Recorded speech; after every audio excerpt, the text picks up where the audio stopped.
今日同大家煮一個有泰國風味嘅蜜糖青咖喱雞翼。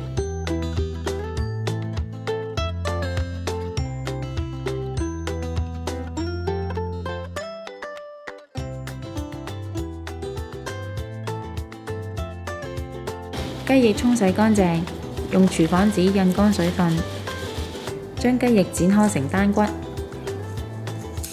然後加入青咖喱醬、魚露、黃糖、花奶或者椰奶、青檸、麻油，醃大概30至60分鐘備用。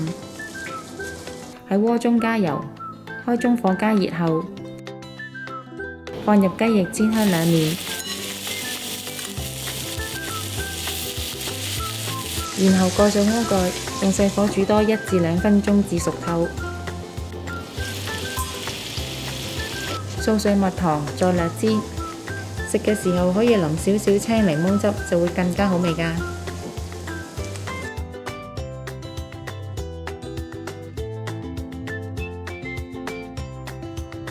鍾意我哋條影片嘅朋友可以 Like、Subscribe、Share， 同埋記得撳着個鐘仔，可以第一時間收到我哋嘅最新資訊同埋影片。